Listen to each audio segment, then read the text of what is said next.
बलियापुर गांव में बसंत नाम का एक गरीब किसान रहता था। उसके पास एक छोटी सी जमीन थी जिस पर वो खेती कर अपना गुजर बसर किया करता था। बसंत का एक पड़ोसी था रंगीला, जो हमेशा बसंत से ईर्ष्या करता था, लेकिन बसंत उसे अपने भाई की तरह मानता था। एक दिन रंगीला, क्यों बसंत, क्या इस बार अपने खेतों में सरसों की फसल करोगे या नहीं? बसंत, क्या रंगीला भाई, आपको तो अच्छे से पता है ना, पिछले साल सरसों की फसल हमारे खेतों में अच्छी नहीं हुई। रंगीला, मेरी बात मानो बसंत, ये खेती तुम्हारे बस की नहीं। तुम मंडी में पल्लेदारी करना शुरू कर दो। हा हा हा। ये सुनकर बेचारा बसंत उदास होकर अपने काम में लग जाता है। एक दिन बसंत अपने खेत की तरफ जा ही रहा होता है। बसंत, अरे आज तो बहुत गर्मी है भाई, प्यास भी बहुत तेज लगी है भाई। अरे वो रहा पानी। बसंत उस मटकी में से पानी निकलता है और पीने लगता है। तभी उसे एक आवाज आती है जो एक बूढ़ी अम्मा की होती है। अम्मा, अरे कोई है यहाँ, कोई मुझे पानी पिला दो, कोई मुझे पानी पिला दो। बसंत, अरे ये किसकी आवाज आ रही है? तभी बसंत थोड़ी दूरी पर चलता है और देखता है कि एक झोपड़ी है जिसके अंदर बूढ़ी अम्मा है, जो चारपाई पर लेटी लेटी चिल्ला रही है। बसंत तुरंत उसके पास जाता है।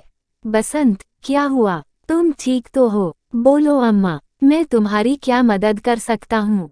अम्मा, बेटा, मैं कई दिनों से प्यासी हूँ, मुझे पानी पिला दो। बसंत, अच्छा अम्मा, मैं अभी तुम्हारे लिए पानी लेकर आता हूँ।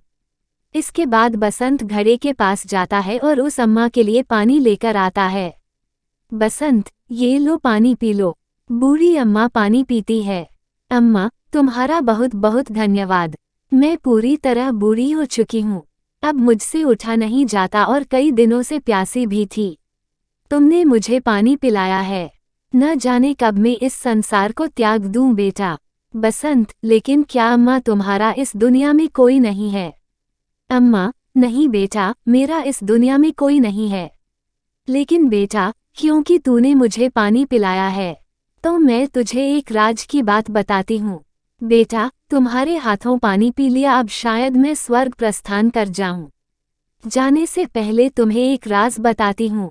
मेरे घर के सामने जो नीम का पेड़ है उसके नीचे बहुत पुराना चमत्कारी पिटारा छुपा हुआ है जो मैं तुम्हें भेज देना चाहती हूँ। उसका कभी दुरुपयोग मत करना और कोई अगर उसका दुरुपयोग करे तो उसे वहीं छुपा देना। बसंत, क्या चमत्कारी पिटारा? अच्छा ठीक है, मैं कभी उस चमत्कारी पिटारे का अपनी ज़रूरत से अधिक इस्तेमाल नहीं करूँगा और ना ही किसी को करने दूंगा। और अम्मा, अभी तो आप लंबा जियोगे। अम्मा, ठीक है बेटा, अब तुम जाओ और जाकर उस पिटारे को जमीन से निकाल लो। बसंत वहां से उस नीम के पेड़ के पास जाता है और उसके पास वाली जमीन को खोदने लगता है। तभी उसे मिट्टी में एक लकड़ी का पिटारा दिखता है। बसंत, अरे रे, ये वही लकड़ी का चमत्कारी पिटारा है। अम्मा की कही हुई बात सच हो रही है। वह पिटारा लेता है और अपने घर जाता है। बसंत की पत्नी, जी आ गए आप, कब से मैं आपकी राह देख रही हूँ। और यह क्या ले रखा है जी आपने हाथ में? किसका लकड़ी का पिटारा उठा लाए आप? बसंत, अरे भाग्यवान, यह एक चमत्कारी पिटारा है, हम जो भी चीज़ इसमें डालेंगे वह दुगनी हो जाएगी। बसंत की पत्नी, यह क्या कह रहे हैं जी, क्या सच में ऐसा हो सकता है? जी आप यहीं रुकिए, मैं अभी आती हूँ। थोड़ी देर बाद उसकी पत्नी हाथ में एक मूंगफली का दाना लेकर आती है और लकड़ी के पिटारे में वो मूंगफली का दाना डाल देती है। तभी उस पिटारे में बहुत सारी मूंगफली आ जाती है। दोनों ही ये देखकर हैरान रह जाते हैं। बसंत, देखा तुमने भाग्यवान, ये सच में एक चमत्कारी लकड़ी का पिटारा है, हम जो भी इसमें चीज़ डालेंगे वह दुगनी हो जाती है। बसंत की पत्नी, हाँ जी, आप बिल्कुल सच कह रहे हैं, ये सच में चमत्कारी लकड़ी का पिटारा है। अब बसंत को जो भी चाहिए होता उसे वह लकड़ी के पिटारे में डालता और वही उसके सामने बहुत अधिक मात्रा में आ जाता। बसंत अब बहुत खुश था, वह अब अपनी जिंदगी खुशहाली से बिता रहा था। लेकिन बसंत कभी भी उस पिटारे का गलत उपयोग नहीं करता। एक दिन बसंत उस पिटारे के साथ अपने खेत पर जाता है जहां वह खेती करता था। बसंत, अरे रे, मेरी गेहूं की फसल होने में तो अभी काफी समय है, लेकिन घर पर तो गेहूं का एक भी दाना नहीं है। ऐसे में मैं आगे क्या करूंगा? थोड़ी देर सोचने के बाद, बसंत, क्यों ना मैं इस पिटारे में गेहूं के कुछ दाने डालूं। इसके बाद मेरे सामने गेहूं के ढेर लग जाएंगे और तब तक मैं उन्हीं से काम चला लूंगा। अरे, लेकिन मेरी गेहूं की फसल तो बिल्कुल हुई ही नहीं है, फिर गेहूं के दाने कहाँ से लाऊं? बसंत थोड़ा दूर चलता है। पास ही उसका रंगीला नाम का एक पड़ोसी था जो अपने खेतों में काम कर रहा था। बसंत, रंगीला भाई, जरा गेहूं के दाने चाहिए थे तुमसे। रंगीला, अरे भाई, गेहूं के थोड़े दानों का भला तुम क्या करोगे? खैर, ये लो गेहूं के दाने। रंगीला उसे अपनी फसल में से कुछ गेहूं के दाने निकाल कर दे देता है। बसंत रंगीला से वो गेहूं के दाने लेकर वहां से चल देता है। लेकिन रंगीला को ये बात कुछ हजम नहीं होती और वो बसंत के पीछे पीछे जाने लगता है। एक जगह छुपकर रंगीला बसंत को देखने लगता है। तभी बसंत अपने उसी लकड़ी के पिटारे में गेहूं के दाने डालता है। देखते ही देखते उन गेहूं के दानों से काफी गेहूं हो जाते हैं। ये देखकर रंगीला हैरान रह जाता है। रंगीला, अरे, यह क्या? इस बसंत के बच्चे ने तो मुट्ठी भर गेहूं के दानों से इतने गेहूं कैसे बना लिए? इसके बाद वह आदमी वहां से अपने घर जाता है और अपनी पत्नी को बसंत की सारी बात बताता है।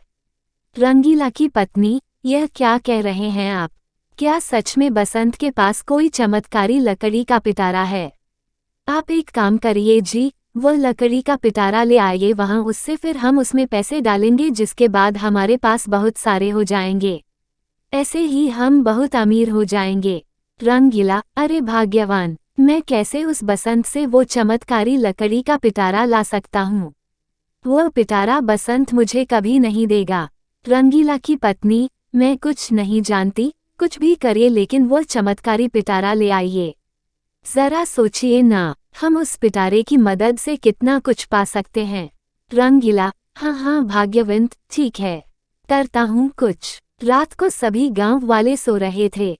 रंगीला चुपचाप अपने घर से निकला और बसंत के घर गया, जहां वह देखता है कि बसंत और उसकी पत्नी सो रहे थे। रंगीला, पता नहीं इस बसंत के बच्चे ने वो चमत्कारी लकड़ी का पिटारा कहाँ छुपा रखा होगा। इसके बाद रंगीला इधर उधर नजर डालने लगा और देखते ही देखते एक छोटी सी मेज पर उसे वह चमत्कारी लकड़ी का पिटारा रखा हुआ दिख गया। रंगीला, अरे, वो रहा चमत्कारी लकड़ी का पिटारा। रंगीला लकड़ी का चमत्कारी चुरा लेता है और उसे अपने घर ले आता है। तभी उसकी पत्नी रंगीला को देर रात घर लौटते देख लेती है। रंगीला की पत्नी, इतनी रात कहाँ गए थे जी, और यह क्या है हाथ में? कहीं ये वही चमत्कारी लकड़ी का पिटारा तो नहीं है? रंगीला, हाँ हाँ भाग्यवान, ये देखो मैं चमत्कारी लकड़ी का पिटारा ले आया हूँ। रंगीला उसमें एक 10 रुपए का नोट डालता है। जैसे ही वह नोट उसमें डालता है, देखते ही देखते पिटारे में बहुत सारे नोट हो जाते हैं। रंगीला की पत्नी, देखिए जी, हमारे पास कितने सारे रुपए हो गए थोड़ी ही देर में। अब तो हम इस गांव में सबसे अमीर हो जाएंगे। हाय, अब कोई भी इस गांव में हमसे ऊंची आवाज में बात नहीं कर पाएगा और अब आपको पूरा दिन गधों की तरह खेत में मेहनत की भी जरूरत नहीं पड़ेगी। अब तो मैं इन पैसों से बहुत सारे गहने लूंगी। हाय रे, अब हमारे पास कितने पैसे होंगे? हाय हाय हाय, अब तो हमें अमीर होने से कोई नहीं रोक सकता। रंगीला, वो सब तो ठीक है भाग्यवान, लेकिन तुम अब इस चमत्कारी पिटारे को छुपा दो। अगर किसी ने देख लिया तो शामत आ जाएगी। हाँ। रंगीला की पत्नी, ठीक है जी, अभी छुपा देती हूँ इसे। सुबह होती है। बसंत की पत्नी, अरे सुनिए जी, न जाने वह चमत्कारी लकड़ी का पिटारा कहाँ गया, यही तो रखा था। ये सुनकर बसंत उसके पास आता है। बसंत, क्या हुआ भाग्यवान, आखिर कहाँ गया वह पिटारा? तुमने तो यही रखा था ना? बसंत की पत्नी, हाँ जी, मैंने तो यही रखा था, लेकिन अब यहाँ नहीं है जी। बसंत, हे भगवान, न जाने कहाँ होगा वो चमत्कारी पिटारा, कौन चोरी कर ले गया होगा। बस जो भी ले गया है वो उस चमत्कारी पिटारे का दुरुपयोग ना करें। दोनों बहुत दुखी हो जाते हैं। उधर रंगीला और उसकी पत्नी रोज अब उस पिटारे में एक नोट डालते, जिसके बाद बहुत सारे नोट हो जाते और वो उन्हें एक बोरी में रख लेते। रंगीला की पत्नी, जब तक हमारे पास बहुत सारे पैसे इस चमत्कारी पिटारे से इकट्ठा नहीं होते तब तक हम किसी को भी ये पता नहीं लगने देंगे कि यह पिटारा हमारे पास है। हम इससे पहले बहुत सारे नोट जोड़ लेते हैं। देखते ही देखते वह पैसों से बोरी भरना शुरू कर देते हैं। रंगीला की पत्नी, चलिए जी, अब हम इस बोरी को अंदर कमरे में छुपा देते हैं। रंगीला, हाँ हाँ भाग्यवान, तुम सही कह रही हो, चलो इसे अंदर कमरे में छुपा देते हैं। इसके बाद दोनों पैसों से भरी बोरी को एक कमरे में छुपा देते हैं। अगले दिन बसंत अपने खेत में जा रहा होता है। तभी उसे रास्ते में रंगीला मिलता है। रंगीला, और भाई बसंत, कहाँ जा रहे हो? अरे, बड़े उदास नजर आ रहे हो। सब ठीक है ना? बसंत, हाँ, सब ठीक है। तुम बताओ तुम्हारी फसल कैसी हुई? रंगीला, फसल? कैसी फसल भाई? अब मुझे फसल बोने की कोई जरूरत नहीं है, समझे भाई? बसंत, क्यों जरूरत नहीं है भाई? रंगीला मन में, अरे यह क्या बोल दिया मैंने, कहीं इस बसंत को मुझ पर संदेह ना हो जाए। रंगीला, अरे नहीं नहीं, मैं तो ऐसे ही मजाक में बोल रहा था। जरूरत क्यों नहीं होगी भाई, बिल्कुल होगी, वही तो इकलौता सहारा है हमारा। आखिर एक एक पैसा तो फसल की बुवाई से ही आता है अपने पास, है ना? अच्छा बसंत, अब मैं चलता हूँ है। इसके बाद रंगीला वहाँ से चला जाता है, लेकिन बसंत को उसकी बात हजम नहीं होती। बसंत, आखिर इस रंगीला ने ऐसा क्यों बोला कि उसे अब फसल की कोई जरूरत नहीं है? कहीं इसी ने तो वह चमत्कारी पिटारा नहीं चुराया? हे भगवान, अगर इसी ने वह पिटारा चुराया होगा तो जरूर ये उसका गलत इस्तेमाल करेगा। अब मैं क्या करूं? मुझे वह पिटारा जमीन से निकालना ही नहीं चाहिए था। बसंत बहुत सोच में पड़ जाता है। तभी बसंत रंगीला के घर जाता है। रंगीला बसंत को देखकर थोड़ा चौंक जाता है। रंगीला, अरे रे बसंत भाई, कैसे आना हुआ तुम्हारा? सब ठीक तो है ना? बसंत, अरे हाँ हाँ भाई, सब ठीक है। मैं यहाँ से गुजर रहा था तो सोचा कि तुमसे ही मिलता चलूं भाई। रंगीला, अच्छा मुझसे मिलने आए हो? अच्छा कोई बात नहीं भैया, आओ आओ बैठो। बसंत वही एक चारपाई पर बैठ जाता है। बसंत, अरे भाई, जरा एक गिलास पानी तो पिलाना। रंगीला, भाई क्यों नहीं, अभी लाता हूँ। रंगीला जैसे ही अंदर जाता है, बसंत इधर उधर देखता है। उसे एक बंद कमरा दिखता है। बसंत उस कमरे के पास जाता है और उसकी खिड़की से झांक कर देखता है। अंदर उसे चमत्कारी पिटारा दिखता है। ये देखकर बसंत चौंक जाता है। बसंत, इसका मतलब इस रंगीला ने ही मेरे घर से लकड़ी का चमत्कारी पिटारा चुराया है। तभी ये रंगीला बोल रहा था कि अब इसे खेती करने की कोई जरूरत नहीं है।